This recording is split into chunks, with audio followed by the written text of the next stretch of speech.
jemaat yang dikasihi Tuhan, nyalakan suluh rahmat-Nya agar yang dalam bencana tidak jadi terbenam. Kalau dalam surat Yudas, Tuhan perintahkan kita, itu katanya apa? Untuk merampas, merampas. Mereka yang akan binasa itu lebih baik. Ya, meskipun konotasinya merampas ini kesannya kayak pemaksaan, ya kan? Nah, konotasinya kayak negatif kan, merampas ya.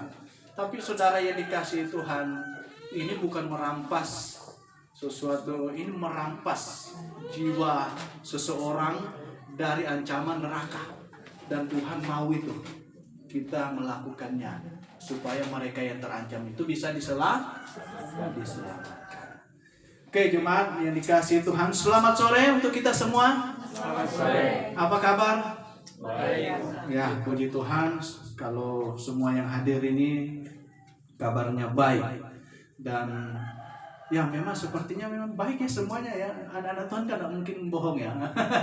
Karena terlihat dari wajah-wajah yang ada ini semuanya ceria-ceria. Meskipun saya lihat ada yang sudah bukan usia yang muda lagi ya, tapi wajahnya ceria. Wah, ini puji Tuhan.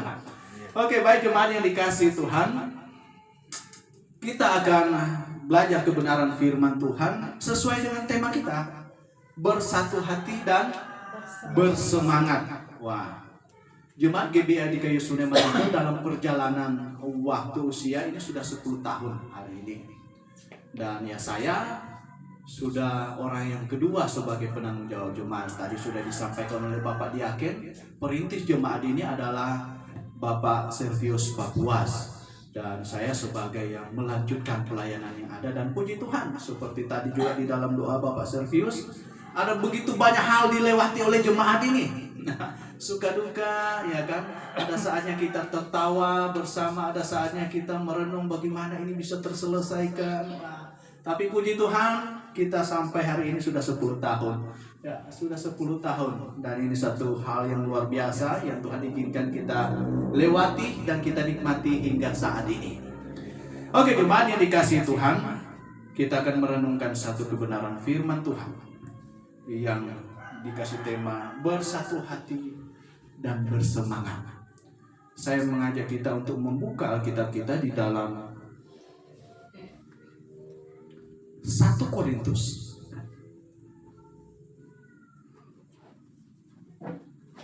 pasal 1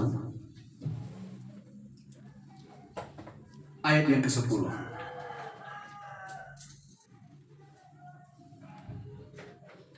1 Korintus pasal 1 ayat yang ke-10. Kalau sudah ditemukan, kita akan membacanya bersama-sama jemaat yang dikasihi Tuhan. 1 Korintus pasal 1 ayat yang ke-10. Kalau sudah ditemukan, kita baca bersama-sama dalam hitungan ketiga. 1, 2, 3. Tetapi aku nasihatkan kamu, saudara-saudara, demi nama Tuhan kita Yesus Kristus, supaya kamu setia sekata dan jangan ada perpecahan di antara kamu, tetapi sebaliknya supaya kamu erat bersatu dan sehati sepikir. Wow, sejauh sana pembacaan kita berdoa. Bapa di surga, kami sungguh bersyukur kami anak-anak-Mu yang mengasihi Tuhan dan jelas bahwa kami juga adalah orang-orang yang Tuhan yang sangat kasihi. Terima kasih, bukti kasih-Mu kepada kami adalah dengan Engkau mengumpulkan kami di tempat ini sebagaimana kami adanya saat ini. Bahkan kami Tuhan mengizinkan kami untuk bersukacita bersama. Kami boleh diizinkan untuk bernyanyi. Bahkan saat ini Tuhan izinkan kami untuk belajar firman-Mu, untuk mengisi hati kami makanan rohani dan iman kami semakin bertumbuh dengan pengetahuan yang benar. Terima kasih Tuhan. Oleh sebab itu kami memohon juga pimpinan Tuhan agar kami bisa melakukannya, kami bisa belajar firman-Mu dengan sebaik-baiknya. Hikmat pengertian daripada Tuhan kami mohonkan, dan biarlah itu juga menolong kami untuk memahami firman-Mu. Di dalam nama Tuhan Yesus kami berdoa dan bersyukur. Amin. Bersatu hati dan bersemangat. Nah, Nanti saya bagi dua. Ya, bersatu hati. Nanti ada poin berikutnya tentang bersemangat. Nah, bersatu hati, jemaat yang dikasihi Tuhan. Bersatu. Saudara, sebenarnya ini hal yang Tuhan sangat inginkan. Ya, namanya persatuan itu sebenarnya Tuhan menginginkan. Tetapi bukan berarti bahwa semua persatuan Tuhan inginkan. Karena ada juga persatuan yang Tuhan tidak inginkan. Misalnya, ada yang bersatu untuk apa? Merampok rumah orang. Tuhan inginkan tak? Oh ya jelas enggak lah. Ya, saya ingat dulu waktu kecil ya, kompak sekali ajak teman-temannya karena nakal ya kan. Ya kita kompak bersatu, ya bersatu. Mau apa? Nyolong mangga orang. Wah, tadi aja, wah ini udah bener nih. Wah, kami kalau ketemu teman-teman masa kecil lah, ini mangga ini tempat kita dulu ini suka nyolong. Ini adalah persatuan yang Tuhan tidak inginkan. Nah, contoh sederhananya. Tetapi ada banyak persatuan sebenarnya Tuhan inginkan. Dan di dalam Alkitab ada persatuan yang Tuhan inginkan. Saudara yang dikasihi Tuhan. Kalau kita baca di dalam Yohanes pasal 17 ayat 20 hingga ayat 23, di sana ada persatuan yang Tuhan inginkan. Katanya bersatu sama seperti Bapa dan Anak. Demikian juga mereka bersatu. Dan saudara yang dikasihi, ini contoh persatuan yang Alkitab ajarkan. Dan ini adalah persatuan rohani. Ini adalah persatuan rohani di mana semua orang percaya itu bersatu di dalam Yesus Kristus. Semua orang percaya itu dia ada di dalam Yesus Kristus. Ini persatuan rohani, bersatu di dalam Yesus. Saya dan orang percaya yang ada di mana, misalnya di Amerika kak di mana, ya bisa bersatu tapi di dalam Yesus. Ini bersatu dalam hal rohani, persatuan rohani. Tetapi apakah ada persatuan yang lain yang dalam Alkitab anjurkan, yang Tuhan inginkan? Oh ada. Dan itu yang kita baca di dalam 1 Korintus 1 ayat 10 contohnya tadi. Nah itu apa perbedaannya dengan persatuan yang disampaikan dalam Yohanes 17? Ayat 20 hingga ayat 23. Kalau tadi di Yohanes 17 ayat 20 hingga 23 itu persatuan rohani. Nah kalau ini yang Tuhan inginkan, yang perintahkan adalah persatuan apa? Dalam satu jemaat lokal. Dalam satu jemaat. Ini persatuan ya, persatuan fisik, persatuan organisasi. Yaitu jemaat. Nah ini beda. Nah nanti kita akan lihat lebih jauh lagi. Nah saudara yang dikasihi Tuhan, jelas ini ada persatuan yang Tuhan inginkan, tetapi juga ada persatuan yang Tuhan tidak inginkan. Ada orang yang kompak sekali, ya besok malam kita kumpul di mana ya? Ya nanti satu yang bawa batu undian, yang satu bawa mangkoknya, ya kan? Yang satu bawa papan ada angkanya, klek. 4, 2, 1. Wah, kompak mereka, apa itu namanya ya? Jadi itu. Wah, kompak sekali. Ya. Tapi itu adalah persatuan yang Tuhan tidak inginkan.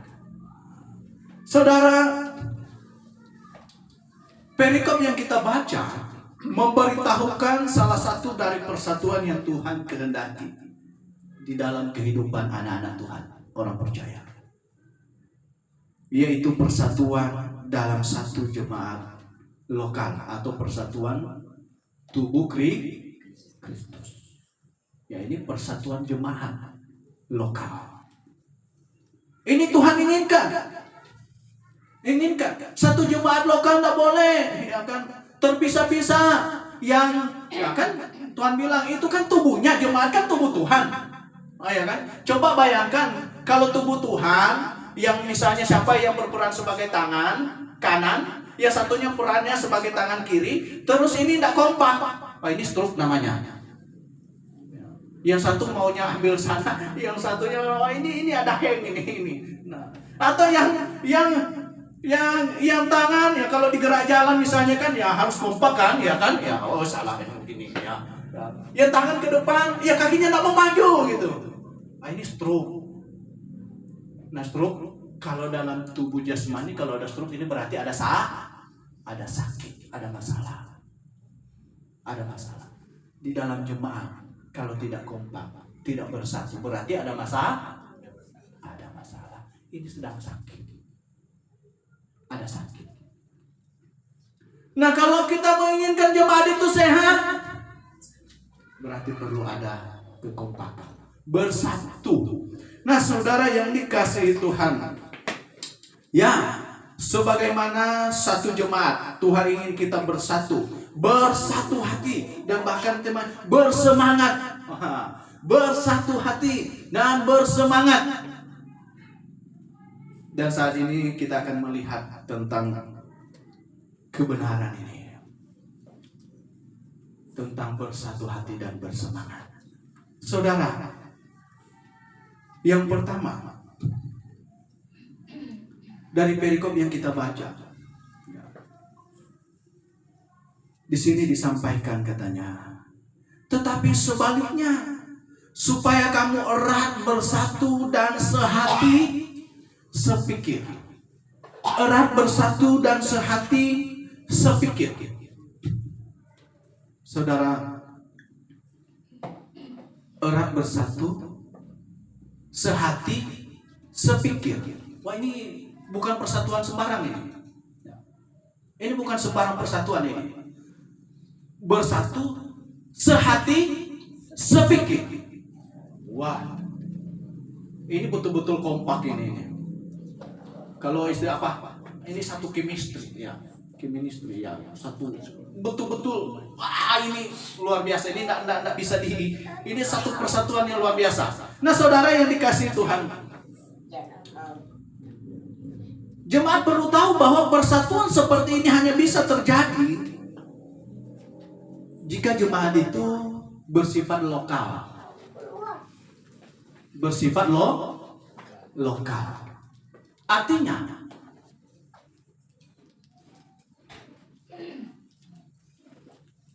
persatuan ini hanya bisa terjadi kalau jemaat itu bisa dilihat secara fisik di satu lokasi. Kita tidak mungkin bisa bersatu sehati sepikir dengan mereka yang ada di Australia sana.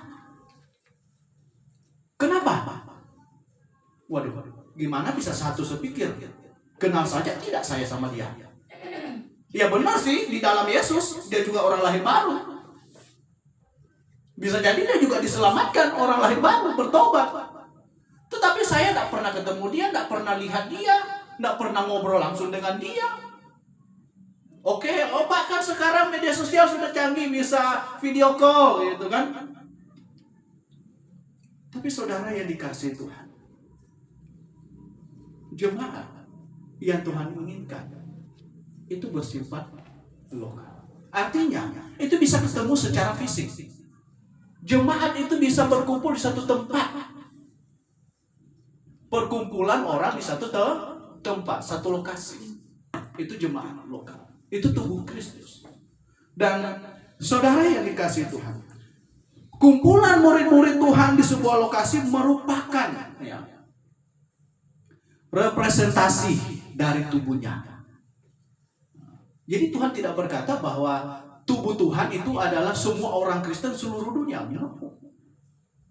Yang Yohanes 17 tadi sampaikan itu bukan berbicara tentang tubuh Kristus.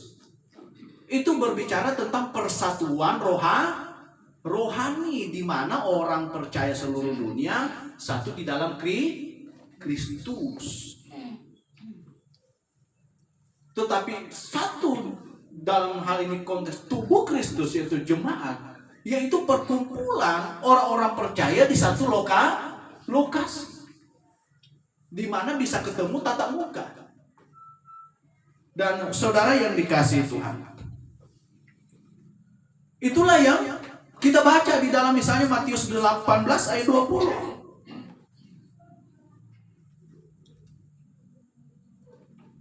Di mana ada dua, tiga orang berkumpul, di situ aku ada, kata Tuhan. Dan itu adalah jemaat. Itu adalah tubuh Tuhan. Kalau kita baca di dalam Efesus 1 ayat 23, bahkan diulang kembali dalam Kolose 1 ayat 24. Jemaat, yaitu tubuh Tuhan. Orang katakan, oh Pak, kalau begitu tubuh Tuhan ada banyak dong. Karena jemaat ada banyak. Ya itu pernyataan Alkitab. Bahwa satu jemaat lokal adalah tubuh Kristus. Nah, saudara yang dikasihi Tuhan, ini berbicara tentang lokasinya. Jadi poin pertama, ini berbicara tentang lokasi. Jemaat itu adalah orang-orang percaya, kumpulan orang percaya di satu tempat, satu lokasi. Itu jemaat.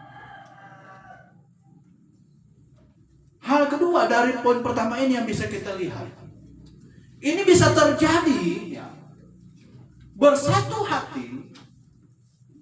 Kalau di sini bilang bersatu hati dan sepikir, ya, ini bisa terjadi bukan hanya ini karena kita adalah orang-orang percaya bisa kumpul di satu lokasi, tetapi ini tadi sudah ulang-ulang orang percaya.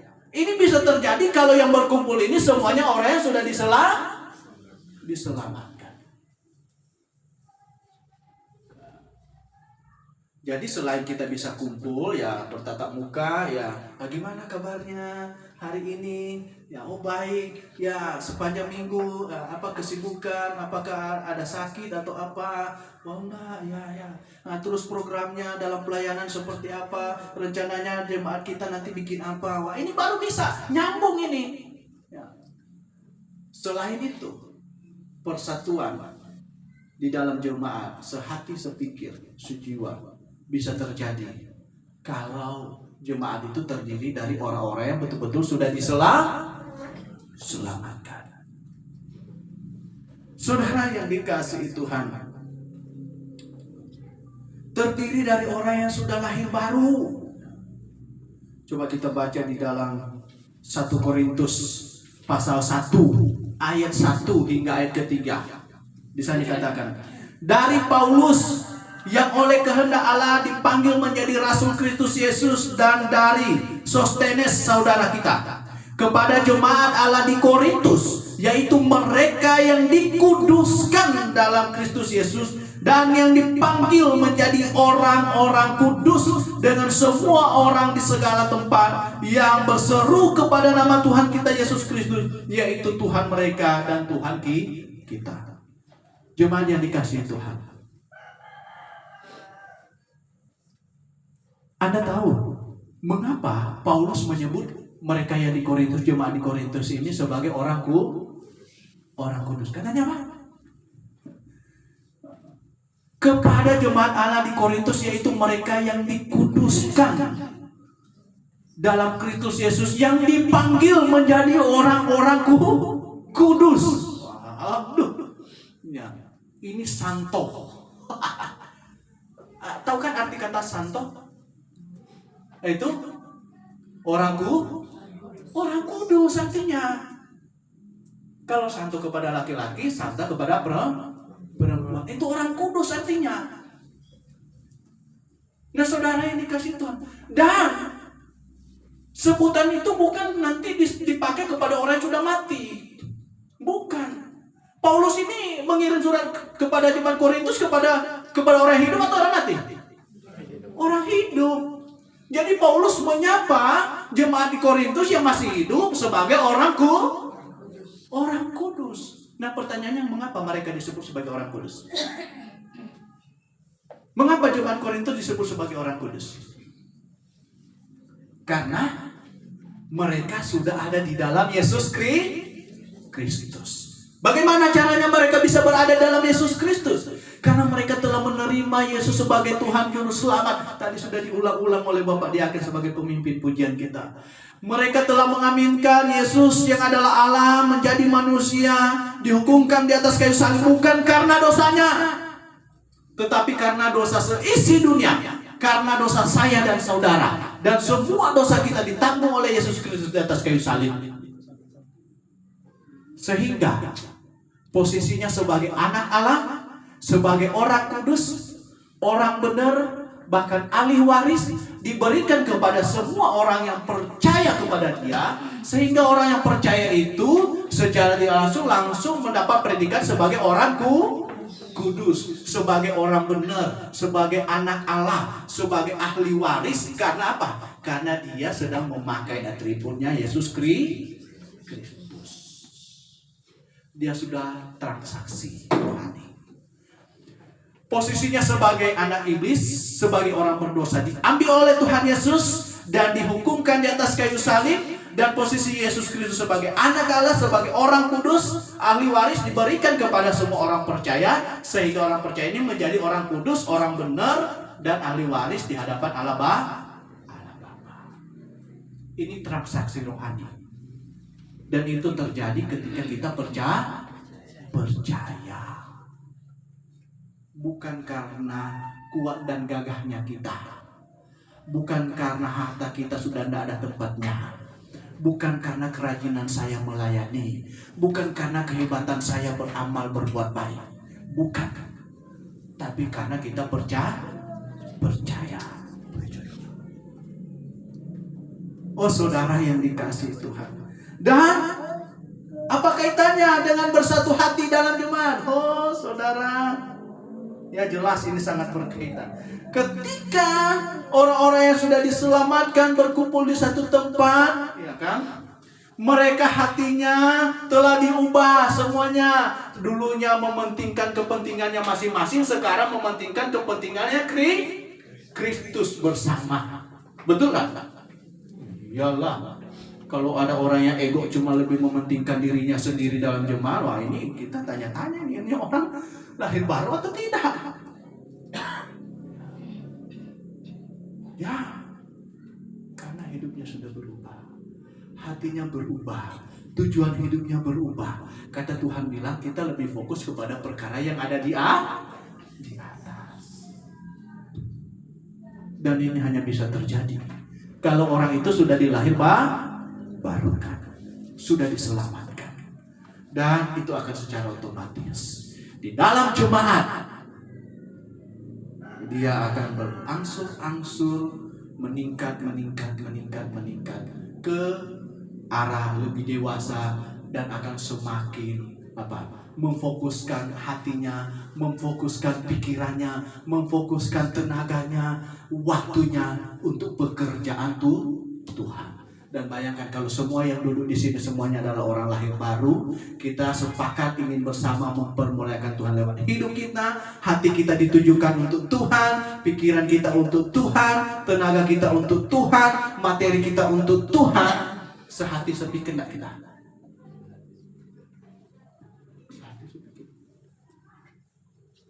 Amin. Wow. Nah, saudara yang dikasihi Tuhan, bersatu hati dan bersemangat. Saudara, ini hanya bisa terjadi bersatu hati kalau perkumpulan itu ada di satu jemaat lokal. Kedua, kalau perkumpulan itu adalah terdiri dari orang-orang yang sudah lahir baru.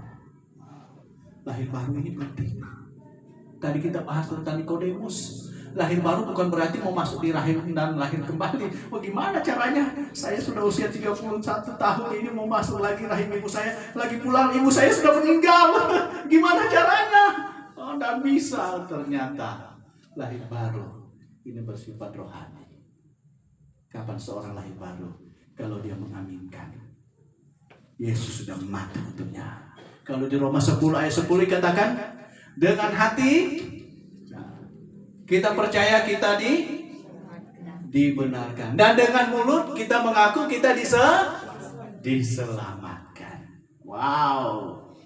Nah, orang yang sudah dibenarkan di dalam Roma pasal 5 ayat 9 katakan, lebih-lebih kita sekarang yang telah dibenarkan, kita pasti diselamatkan. Itu jaminan firman Tuhan. Tidak ada kitab manapun yang menjamin seperti yang Alkitab kasih garansi itu. Kepastian. Dan untuk mengukuhkan, Efesus 1 ayat 13 katakan, sebagai bukti bahwa saya adalah milik Allah, Tuhan kasih meterai di hati saya.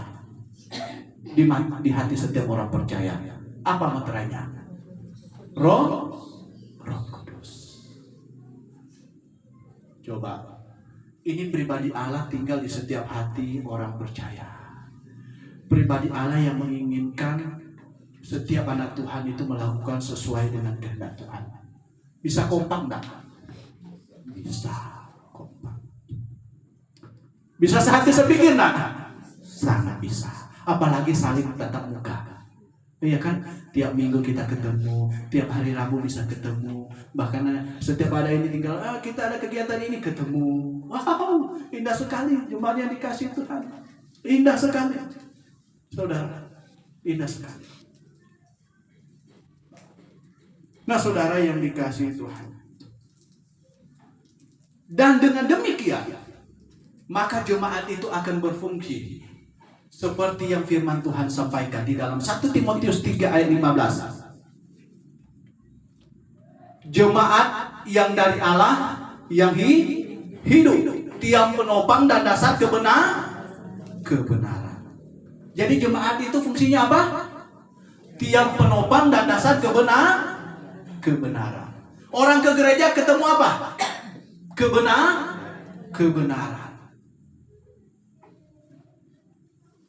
Orang ke gereja itu bawa pulang kebenaran.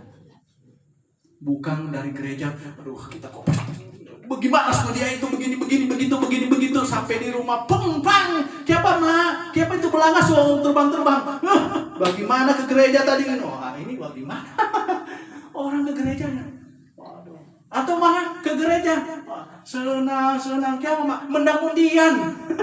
Wah, ini ke gereja belajar Alkitab atau main lodre. Tapi jemaat adalah tiang penopang dan dasar kebenaran.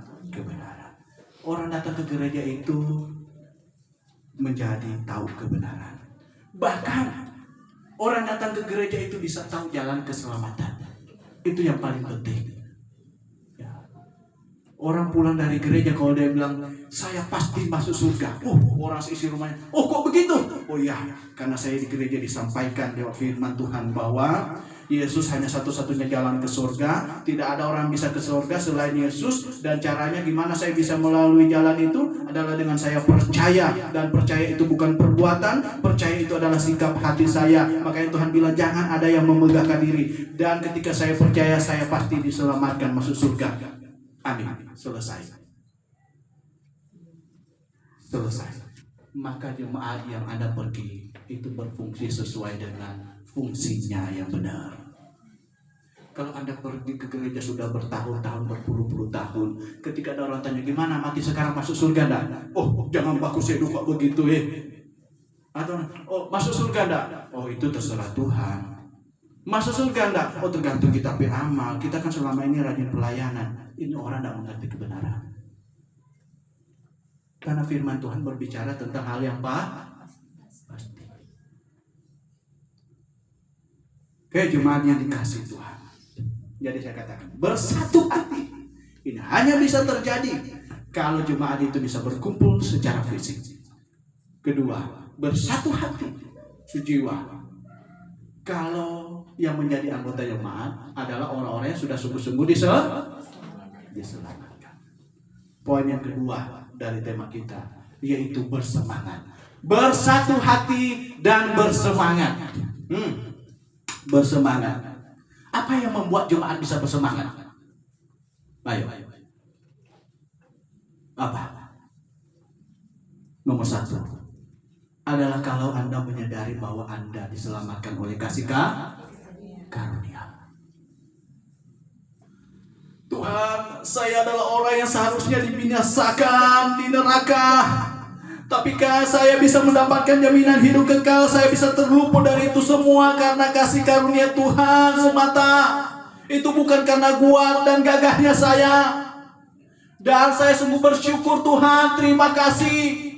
Saya ingin menyenangkan hatimu. Saya ingin hidup bagimu. Karena saya tahu aku hidup bukan aku lagi, tapi Kristus yang hidup di dalam aku. Kata Paulus dalam Galatia pasal 2 ayat 20. Dan dengan mengenang itu, saya akan menjadi orang yang paling bersemangat. Saya adalah orang yang paling mau paling depan. Kata firman Tuhan, berlomba dalam iman yang benar. Berlomba, bersemangat. Nah, mungkin kita di lomba, lomba malas-malasan. Yang namanya orang dalam perlombaan itu semangat karena dia tahu ada hal yang sedang menjadi tujuannya. Dan itu bisa terjadi kalau Anda mengenang betapa luar biasanya kasih Tuhan kepada saudara. Anda adalah orang yang akan dibinasakan, tetapi Anda mendapat kasih karunia dan Anda diselamatkan. Diselamatkan, keselamatan itu adalah harta yang paling berharga. Yang Paulus bilang di surat Ibrani katanya, keselamatan yang sebesar itu. Sebesar mana? Tidak ada bandingnya. Membandingkan dengan planet, wah, planet kecil. Banyak bintang yang lebih besar daripada planet-planet. Mau dibandingkan dengan galaksi, galaksi kita Bima Sakti, masih banyak galaksi yang lebih besar daripada galaksi kita. Dan ditemukannya teropong lebih canggih dari galaksi-galaksi yang besar itu, ternyata masih dilihat lagi ada banyak galaksi yang lebih besar dari galaksi yang besar itu. Mau dibandingkan dengan apa? Makanya Paulus bilang, keselamatan yang sebesar itu tak ada taranya, tak ada bandingnya. Ya. Nggak ada banding. Makanya Tuhan Yesus bilang, apa gunanya seseorang memperoleh seisi dunia kalau ia kehilangan apa? Nyawanya. Nggak ada guna. Nggak ada guna. Saudara, nah kalau Anda mengenang betapa luar biasanya Tuhan, betapa mengasihinya Tuhan terhadap saya diselamatkan oleh kasih karunia. Masakan Anda menjadi orang yang tidak bersemangat untuk Tuhan? Kalau orang Nado bilang ini orang yang tahu diri. Betul nggak? Kita adalah orang yang paling semangat karena kita memiliki jaminan hidup kekal. Kita kenal kebenaran. Amin. Itu yang pertama. Yang kedua, alasan seseorang atau alasan satu jemaat itu bersemangat untuk Tuhan apa? Yang pertama, kita mengenang betapa besar kasih karunia Tuhan. Yang kedua, kita melihat ada begitu banyak orang yang sedang dalam ancaman neraka. Tuhan Yesus bilang, ketika anak manusia datang ke dunia ini, adakah ia temui iman di bumi? Apa yang Tuhan maksudkan dari pernyataan itu? Tuhan dengan prapengetahuannya melihat, semakin dekat Tuhan mau datang, semakin sedikit orang yang akan bisa diselamatkan. Kalau semakin sedikit orang yang diselamatkan, sedangkan jumlah manusia di bumi ini semakin bertambah, berarti banyak yang akan binasa. Nah, kalau Anda tahu, kita tahu bahwa ada begitu banyak orang yang akan binasa, masakan kita tidur enak di rumah. Yang penting saya sudah ambil absen ke gereja, supaya saya kalau dapat ini, dapat itu, bisa aman, tidak malu. Ya ke gereja. Itu alasan yang salah. Orang pergi ke gereja, orang rajin bersemangat karena dia tahu ladang-ladang sudah menguning. Ladang sudah menguning. Kalau tidak cepat-cepat dipanen, ini busuk, rusak nanti, rusak. Kalau bukan kita, siapa lagi yang akan pergi memberitakan Injil? Kalau bukan kita yang bersemangat, siapa lagi yang pergi memberitakan jalan keselamatan kepada mereka yang di luar sana?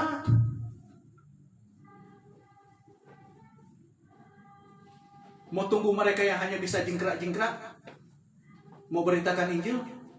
Mau tunggu mereka yang hanya mementingkan kantong popoji, ya, popojinya pribadi mau beritakan Injil? No.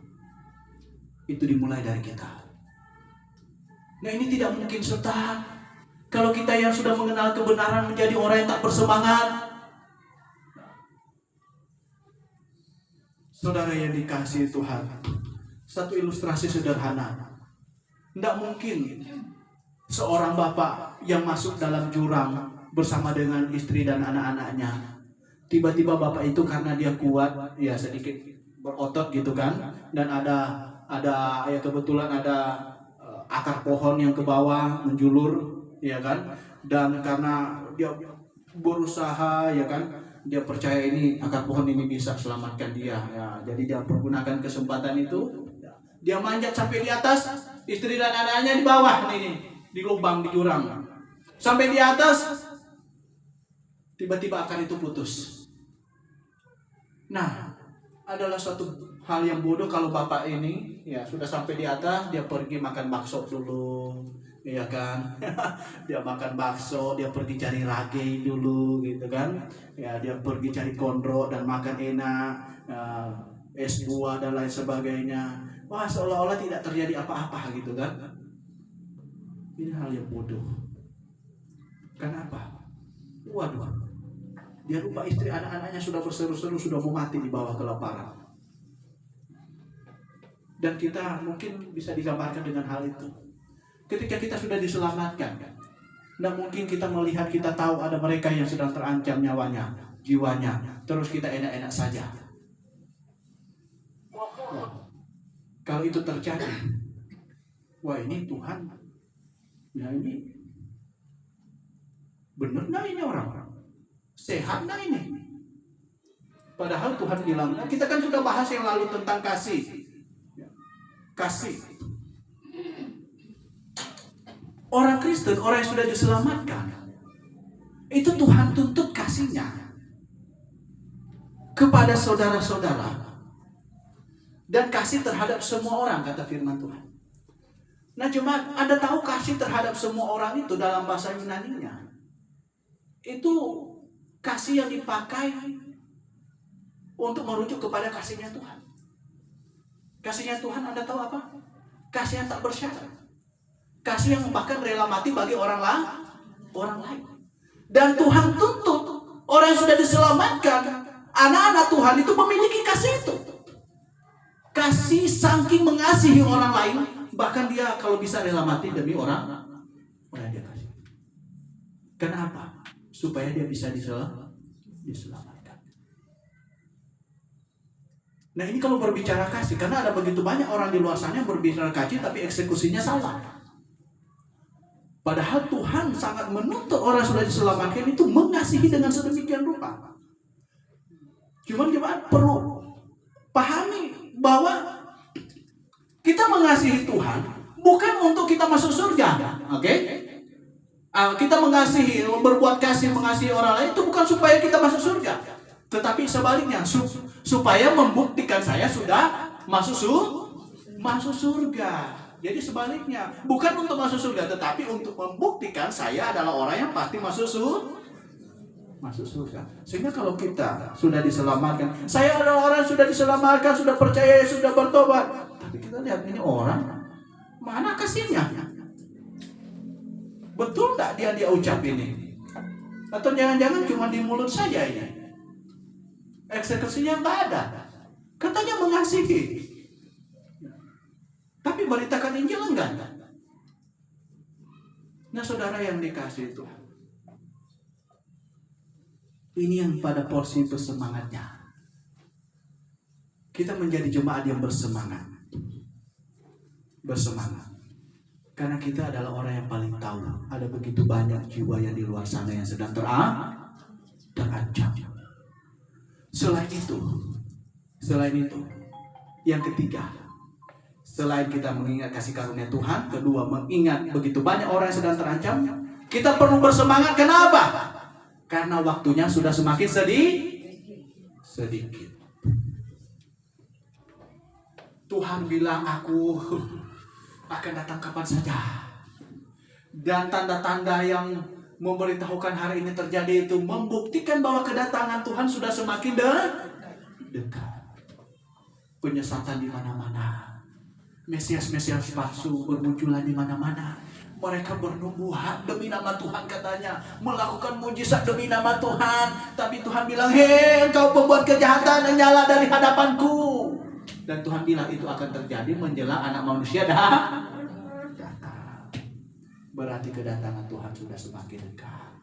Nah, kalau kita tahu Tuhan sudah segera mau datang, ya bahkan kita hari ini, jemaat kita di tempat ini itu sebenarnya tiap minggu bahkan tiap teleponan kita sapanya itu apa? Tuhan datanglah. Karena kita di sini punya sapaan apa? Maranatha. Arti Maranatha kan Tuhan datanglah. Oh, kita adalah orang yang paling ingin Tuhan cepat datang. Betul? Ya kenapa? Saya tahu kalau Tuhan datang saya akan bersama-sama dengan Dia dalam hidup yang mulia. Hidup yang jauh lebih berharga daripada yang di dunia ini.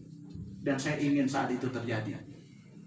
Nah, kalau kita tahu Tuhan akan segera datang, tidak lama lagi, kesempatan kita semakin sedikit, sedangkan pekerjaan makin banyak, masa kan kita malas-malasan, betul? Seharusnya kita adalah orang yang bersemangat. Karena kita tahu waktu ini sudah semakin sedikit. Makin sedikit. Makin sedikit. Orang Kristen adalah orang yang paling rajin. Paulus pernah marah juga. Barang siapa yang tidak kerja, katanya, jangan makan. Oh iya. Ayo, siapa yang bisa bikin di rumah? Siapa yang tak kerja, jangan makan.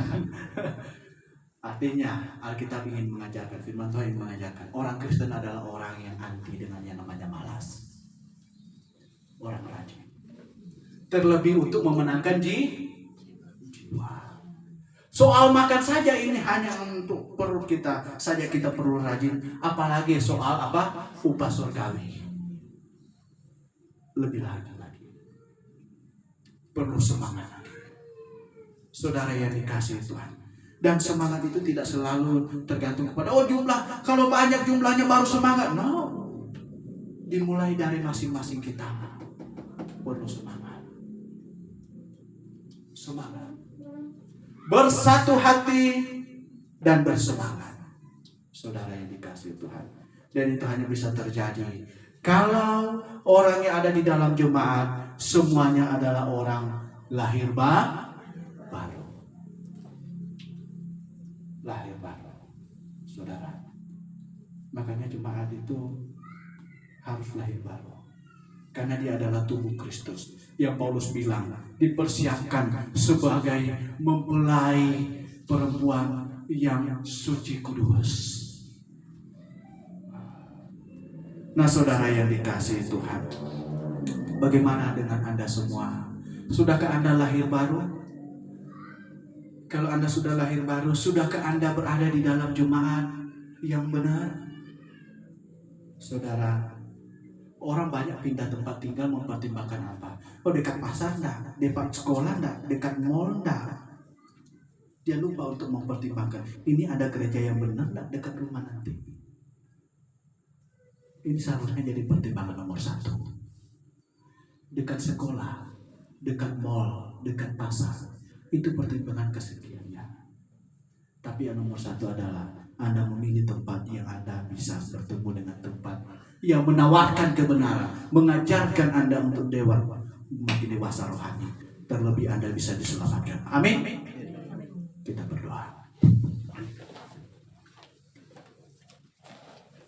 Bapa di surga, kami bersyukur untuk firman-Mu.